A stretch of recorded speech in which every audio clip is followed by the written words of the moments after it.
जाता है तो 250 के नीचे जाएगा तो I definitely go short again. रणनीति आपके सामने दोनों इंडिसेस पर आती हुई दिख रही है, लेकिन टीवीएस का चार्ट आपके सामने डायरेक्ट साहब प्रस्तुत करेंगे। और यहाँ पर जो खबर कुछ समय पहले आपको बताती हुई दिखी थी दीपाली जी, उस पर मोहर लगती हुई। टीवीएस मोटर्स और बीएमडब्ल्यू के बीच के करार का ऐलान है और इलेक्ट्रिक वाहनों के लिए आप यहाँ पर इस पार्टनरशिप को और करीब आते हुए दिखेंगे। दिन का उच्चतम लेवल तो आपके सामने फिलहाल स्क्रीन पर आता हुआ दिखेगा 708 रुपये, लेकिन ये फिलहाल आपके सामने 680-681 रुपये के आसपास ट्रेड करता हुआ दिख रहा है। तो खबर पर लगती हुई मोहर। और आप देखिए टीवीएस मोटर्स आपको भारतवर्ष में 80 की दशक में सबसे पहली या दूसरी जो मोटरसाइकिल लॉन्च हुई थी 100 सीसी की, मेरे ख्याल से दूसरी मोटरसाइकिल, वो आपको टीवीएस मोटर्स ने लॉन्च करती हुई दिखी थी। अभी उसका ब्रांड नेम मेरे सामने आ जाएगा दिमाग पे, लेकिन हीरो मोटर्स की CD100 और टीवीएस मोटर्स की एक बाइक आया करती थी, वो आपने शुरुआती सत्र में 2 स्ट्रोक इंजन हुआ करते थे पेट्रोल के, वो शुरू की थी। और अब ये कंपनी कदम रखती हुई आप देखिए ईवी स्पेस में। गौरांग शाह साहब को जोड़ते हैं। गौरांग जी, आप मोटरसाइकिल्स ना सिर्फ ट्रैक करते हैं बल्कि आपको चलाने का भी बड़ा शौक है। कुछ याद आया BMW की 650 सीसी की एक गाड़ी निकली थी 5.5 लाख रुपए की 90 के दशक में। राजदूत 650 थी मेरे ख्याल से। एक तो यामाहा राजदूत का था वो लॉन्च, और यामाहा RX 100 के बाद मेरे ख्याल से ये लॉन्च की गई थी। और टीवीएस मोटर्स की भी जो आप बात कर रहे थे, वो नाम मेरे भी दिमाग के पीछे चल रहा है लेकिन सामने नहीं आ रहा है। तो और एक बात शैल जी ये भी है कि आजकल जो नई मोटरसाइकिलें लॉन्च हो रही हैं वो रेट्रो प्लेटफॉर्म पर लॉन्च हो रही है, यानी कि आपको उसका जो अवतार है वो पुराना दिखेगा, लेकिन अंदर जो मशीन लग रहे हैं वो आधुनिक लग रहे हैं। तो ये जो दौर चला है फिर से 80s और 90s का रीलॉन्च हमें आता हुआ दिख रहा है 2021-22 में, और आने वाले साल में और भी ऐसे रेट्रो बाइक्स लॉन्च होते हुए नजर आएंगे। तो मैं मान के चल रहा हूँ कि जैसे मैंने पहले भी जिक्र किया कि ये जो साझा करार अगर पूरा हो जाता है और इस पर सही और मोहर लग जाती है तो मेरे ख्याल से एक बहुत ही बेहतरीन लुफ्त हमें मिलेगा जेवीज के रूप में BMW मोटरसाइकिल चल। तो ऐसा करते हैं शाह साहब, दीपाली जी जुड़ चुकी हैं और अब उनसे जानने की चेष्टा करते हैं। दीपाली जी, कौन कौन से मॉडल्स आप ईवी स्पेस में BMW के जरिए आते हुए देखेंगी टीवीएस मोटर्स के लिए? इनफैक्ट ये तो ऑलरेडी इंडिकेशंस मिली थी कि जो टीवीएस की एग्जिस्टिंग बाइक्स हैं वो उन्हीं को ईवी के रूप में पेश कर सकती हैं। तो ये इंटरेस्टिंग होगा, क्योंकि अगर आप रीसेंट डेवलपमेंट्स देखेंगे तो BMW ने अपने कुछ ई स्कूटर्स और साथ ही ई बाइक्स कॉन्सेप्ट के रूप में तैयार की हैं। एक चीज क्लैरिटी यहाँ पर कंपनी ने जरूर दी है कि अगले 24 महीने यानी अगले 2 साल में वो एक प्रोडक्ट जरूर लेकर आ जाएंगे। तो अभी देखना होगा, क्योंकि एक्सपेक्टेशंस यही है कि कोई बाइक हो सकती है। फिलहाल तो टीवीएस जो डेवलप करती है आईसी के साथ वो 500 सीसी की बाइक है, लेकिन एक्सपेक्टेशंस यही है कि शायद इतनी हाई कैपेसिटी नहीं, लेकिन हाँ आप 200 सीसी तक की या फिर इस रेंज में आप बाइक एक्सपेक्ट कर सकते हैं। क्योंकि रिपोर्ट्स जो अब तक हमें मालूम पड़ी तो उसके मुताबिक एक चीज तो क्लैरिटी थी कि ये सस्ती ऑफरिंग्स नहीं होंगी या फिर ये एंट्री लेवल ऑफरिंग्स नहीं होंगी, ये प्रीमियम ऑफरिंग्स हो सकती हैं। तो ये इंडिकेशन ऑलरेडी हमें पहले मिला था। तो ये हाई एंड बाइक्स ही हो सकती हैं, ऐसी एक्सपेक्टेशंस हैं। आप एक अंदाजा इस तरीके से लगा सकते हैं कि जैसे बजाज का ट्रायम्फ के साथ टाई अप है, ये उसी तरीके का टाई अप होगा जहां पर एंट्री लेवल बाइक्स पर नहीं बल्कि हाई एंड ई बाइक्स पर फोकस ज्यादा रह सकता है। तो ये अभी और डिटेल्स अवेटेड है, लेकिन हाँ जैसी रिपोर्ट्स इंडस्ट्री के थ्रू मिल रही थी कि ईवी को लेकर जो करार है वो हो सकता है, जो अलायंस है BMW टीवीएस मोटर्स के बीच में वो एक्सपैंड हो सकता है ईवी की तरफ, उस पर इनफैक्ट अब कंपनी ऑफिशियली अनाउंस कर चुकी है। अगले 2 साल में हम ये प्रोडक्ट आते हुए देखेंगे। क्लैरिटी हालांकि और अभी अवेटेड है कि किस सेगमेंट का प्रोडक्ट हो सकता है, लेकिन हाँ ये हाई एंड प्रोडक्ट हो सकता है, इस तरह की एक्सपेक्टेशंस हैं। जी दीपाली जी, आप जुड़ी रहिए। यहाँ पर गौरांग शाह साहब को इस वार्तालाप में आमंत्रित करते हैं। तो शाह साहब ये बात तो पक्की है, ये जो लॉन्च है ये आप जैसे लोगों के लिए किया जा रहा है। 500 सीसी की इलेक्ट्रिक व्हीकल टू व्हीलर्स में आपको आती हुई दिखेंगी। दीपाली जी ये बता रही हैं। ये हमारा सौभाग्य है कि आप हमें इस काबिल समझते हैं शैल जी, लक्ष्मण जी का फोन है। और मैं उम्मीद करता हूं कि आपके शब्द खरे उतरें और हकीकत में हमारे पास उस मोटरसाइकिल के कान मरोड़ने का एक मौका मिले। लेकिन ईवी सेगमेंट मेरे ख्याल से अब ये एक वास्तविकता बन चुकी है और मैं ये भी मान के चल रहा हूं कि चार्जिंग स्टेशंस का ढांचा सुधारने के लिए भी सरकार बहुत प्रोत्साहन दे रही है और काफ़ी सारी कंपनियां इसमें आगे कदम बढ़ा रही हैं। और अगर प्राइस टैग ठीक ठाक रहा तो शायद एक फोटोग्राफ मैं आपको भी भेजूंगा आने वाले समय में अगर मौका मिलेगा। डायरेक्टर साहब ऐसा कीजिए, दिल्ली चलिए एकदम, और जो आपके सामने कैबिनेट डीब्रीफिंग हो रही है श्री अनुराग ठाकुर साहब करते हुए दिख रहे हैं, वो आपको बताएंगे कि किस हिसाब से जो CNBC आवाज़ ने सुबह 9:45 पर खबर दी थी वो मोहर लगाती हुई सरकार, सेमीकंडक्टर पॉलिसी की कैबिनेट को मंजूरी मिलती हुई। डायरेक्टर साहब जरा काटिए दिल्ली की तरफ। में ऐतिहासिक निर्णय है। मैं सबसे पहले चाहूंगा मिनिस्ट्री ऑफ इलेक्ट्रॉनिक्स और इंफॉर्मेशन टेक्नोलॉजी के मंत्री, जो माननीय रेल मंत्री और टेलीकॉम मंत्री भी हैं, अश्विनी वैष्णव जी, पहले अपने मंत्रालय से संबंधित जानकारी आपको विस्तृत जानकारी दें। धन्यवाद। धन्यवाद। मित्रों, है इस युग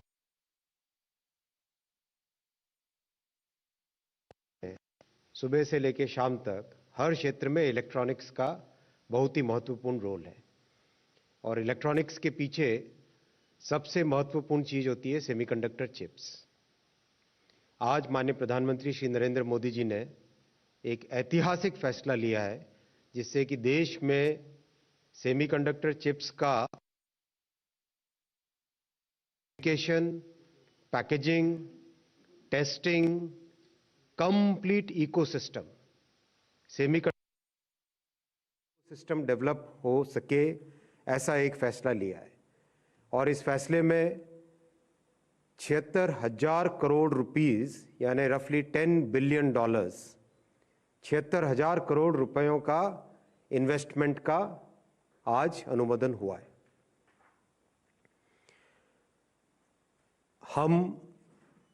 अगर हम इलेक्ट्रॉनिक्स मैन्युफैक्चरिंग की लास्ट 7 इयर्स की जर्नी देखें,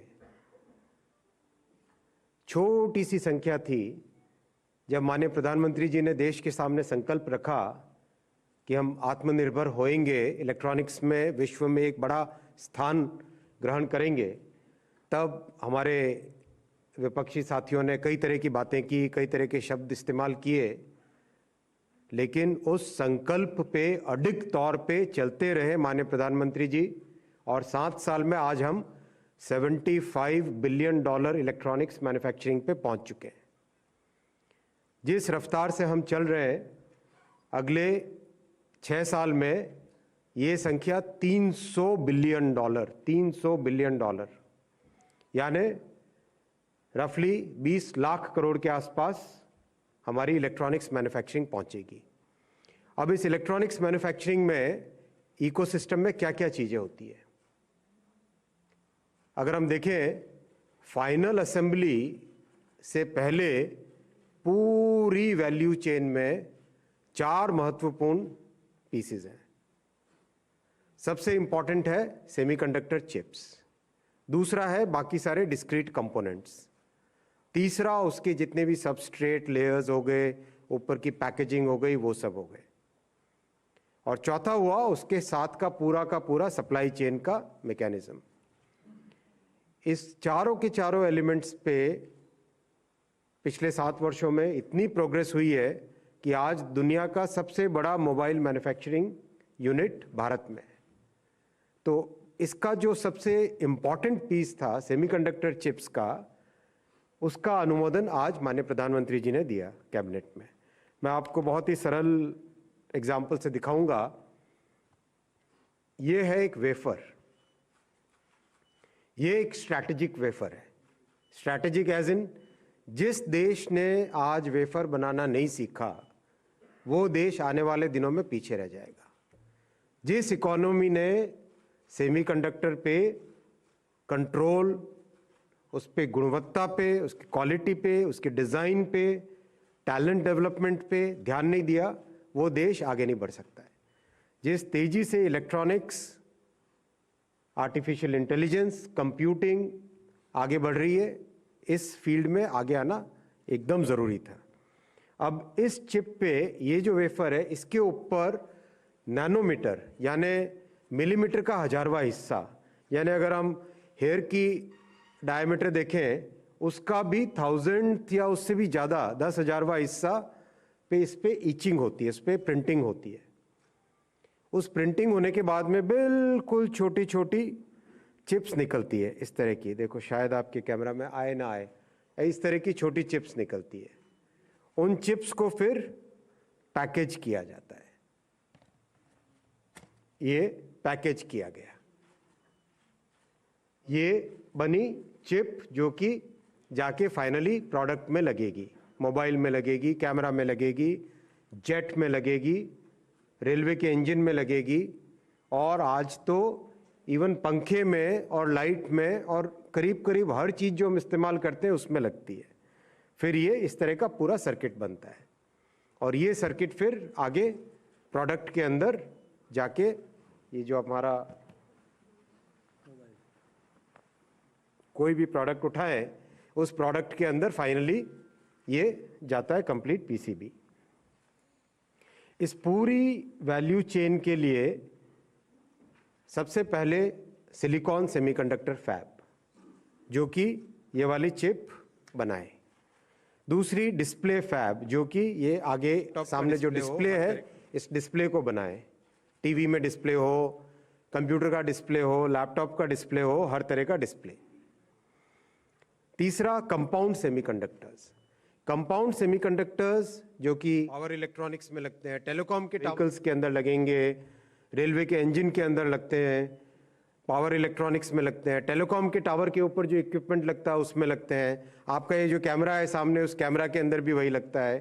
तो ये कंपाउंड सेमीकंडक्टर्स। चौथा सेमीकंडक्टर की पैकेजिंग, ये वाली जैसे कहा छोटी सी इस चिप से इस फॉर्म में इसको कन्वर्ट करने वाला प्रोसेस पैकेजिंग का, और इस छोटी सी चिप से पैकेजिंग में कन्वर्ट करने का। उससे पहले वेफर, मैं तीनों को एक साथ रखता हूं, वेफर, चिप और उसके अंदर पैकेज होने के बाद में ये पूरी की पूरी वैल्यू चेन को डेवलप करने का आज निर्णय लिया गया है। अब ये तो हो गई वस्तुएं, असली चीज क्या है? ब्रेन। ब्रेन किसका लगेगा? मित्रों, दुनिया भर में सेमीकंडक्टर इंडस्ट्री में हमारे भारत के इंजीनियर्स ने झंडा गाड़ा हुआ है। करीब करीब 20% इंजीनियर्स भारत के हैं दुनिया भर में सेमीकंडक्टर इंडस्ट्री में।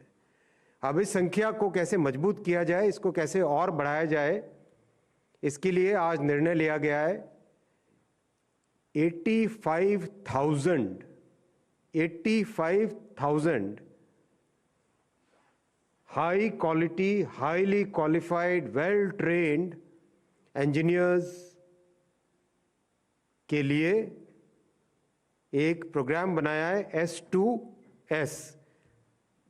C2S, chips to startup, C2S।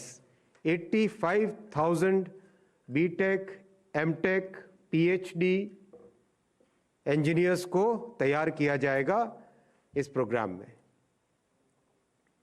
और देश में पूरा का पूरा इकोसिस्टम हाई क्वालिटी जॉब्स के साथ वेल ट्रेन्ड एक टैलेंट पूल तैयार हो, ऐसी 20 साल तक की कल्पना आज माननीय प्रधानमंत्री जी ने अप्रूव की है। अगले चलिए, आवाज की खबर पर आपको मोहर लगती हुई दिख रही है, और इस खबर के जनक थे लक्ष्मण रॉय साहब। सुबह